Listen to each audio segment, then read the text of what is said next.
Bayangkan ini. Tanggal baru saja berganti, notifikasi masuk. Gaji telah ditransfer.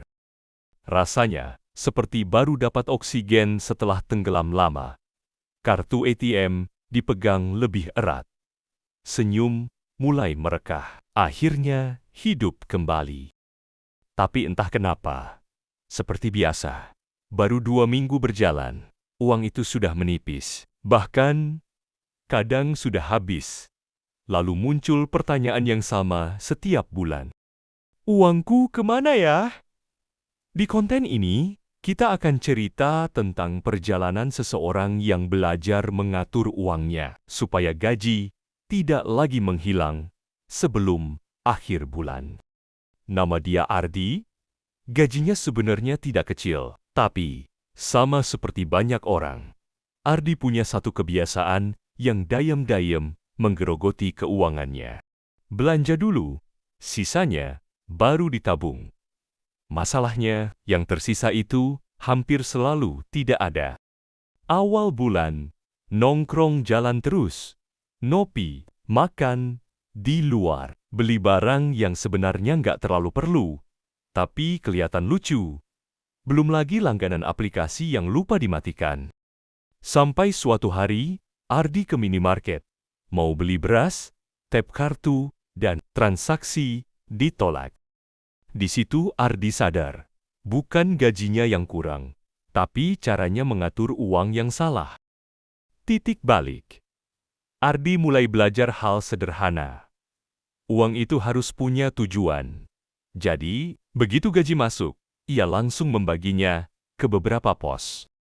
50% untuk kebutuhan hidup, makan, transport, listrik, kos, kuota. 30% untuk keinginan dan gaya hidup, nongkrong, jalan-jalan, hobi. 20% untuk masa depan, tabungan dan investasi ringan. Bukan angka yang kaku, tapi Ardi mulai dari sini dulu. Bukan lagi, pakai dulu, sisakan untuk nabung, tapi diubah jadi tabung dulu, sisanya baru dipakai. Uangnya ia pisahkan di rekening berbeda, supaya tidak tercampur. Langkah kedua, catat, bukan menghafal. Dulu, Ardi selalu merasa, aku kan ingat pengeluaranku. Nyatanya, yang diingat cuma yang besar-besar saja. Yang kecil-kecil, es kopi 15.000, snack 10.000, jajan 20.000. Kecil memang, tapi kalau setiap hari. Makanya, Ardi mulai mencatat. Tidak ribet, hanya pakai notes HP. Dan dari situ, dia sadar. Bukan kebutuhan yang bikin dompet bocor, tapi kebiasaan kecil yang tidak disadari. Langkah ketiga, batasi godaan. Ardi mulai belajar bilang, tidak semua yang kita suka harus kita beli sekarang. Keranjang belanja online tidak langsung check out. Dia tunggu 3 hari. Kalau setelah 3 hari masih butuh, baru dipertimbangkan.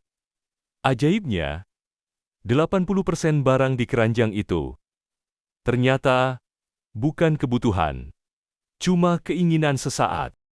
Langkah keempat, siapkan dana darurat. Sebelumnya, setiap ada masalah, Ardi panik, ban motor bocor, HP rusak, orang tua sakit. Semua terasa berat karena tidak ada dana cadangan. Sekarang sedikit demi sedikit ia sisihkan. Tidak besar, tapi konsisten. Dana darurat itu seperti payung. Kita tidak selalu butuh setiap hari, tapi saat hujan turun, kita sangat bersyukur memilikinya. Hasilnya, tidak ada perubahan instan. Ardi masih manusia. Kadang masih hilaf juga, tapi pelan-pelan hidupnya berubah. Gaji tidak lagi habis sebelum tengah bulan, ia tahu uangnya kemana. Ia lebih tenang, dan yang paling penting, ia punya arah finansial. Bukan tentang jadi kaya mendadak, tapi tentang punya kendali atas uang, bukan dikendalikan uang. Pesan penutup. Uang bukan sekadar angka. Ia adalah alat untuk membuat hidup lebih tenang. Dan untuk itu, ada 3 hal sederhana yang bisa kita mulai hari ini.